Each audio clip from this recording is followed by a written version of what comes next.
दोस्तों, आपको लगता है कि जो हमारे साथ होता है वो बहुत ही बुरा होता है, लेकिन ऐसा नहीं होता है। तो आज मैं आपको सुनाने जा रहा हूँ एक किसान और एक घोड़े की कहानी। बेसिकली एक गांव में एक किसान रहता है जिसके पास की एक घोड़ा रहता है और वो उस घोड़े से अपना घर चलाता है। तो एक दिन उसका घोड़ा उसको छोड़ करके जंगल में भाग जाता है। तो उसके पड़ोसी बड़े खुश होते हैं और उसे कहा कर कहते हैं कि आपका घोड़ा तो जंगल में भाग गया, आपके साथ तो बहुत ही बुरा हुआ।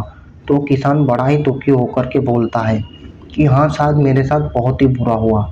और जब अगली सुबह होती है तो वही घोड़ा वापस आ जाता है और अपने साथ 3 और जंगली घोड़े लेकर आता है। तो उसके पड़ोसी दौड़े दौड़े आते हैं और किसान से कहते हैं कि आपके साथ तो बहुत ही अच्छा हुआ, आपका घोड़ा वापस आ गया। और तो और अपने साथ 3 और घोड़े लेकर के आ गया।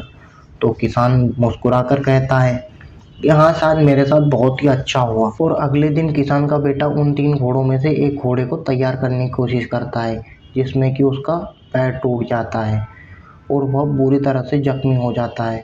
तो पड़ोसी बड़े खुश होते हैं और उसको आकर कहते हैं कि आपके साथ तो बहुत ही बुरा हुआ, आपके बेटे का पैर तोड़ दिया घोड़े ने।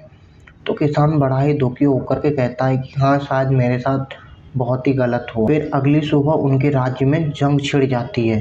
तो उसके लिए उस राज्य के जो सैनिक होते हैं वो अपनी सेना में जवानों को भर्ती कर रहे होते हैं। उस गांव में आकर वो उस किसान के बेटे को देखते हैं कि इसका तो बुरी तरह पैर टूटा हुआ है और हम इसे सेना में भर्ती नहीं कर सकते। तो वो चले जाते हैं और फिर गांव वाले किसान के पास आते हैं और किसान को कहते हैं कि आपके साथ तो बहुत ही अच्छा हुआ, आपके बेटे को सैनिक नहीं लेकर के गए। तो किसान हल्का सा मुस्कुराया और कहा कि हाँ, शायद मेरे साथ बहुत ही अच्छा हुआ। तो दोस्तों, हमें इस कहानी से प्रेरणा मिलती है कि जो भी हमारे साथ होता है वो अच्छे के लिए होता है।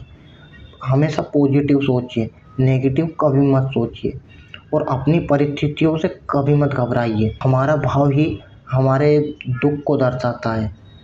तो ऐसे ही वीडियो और पाने के लिए हमारे चैनल को सब्सक्राइब करें। धन्यवाद।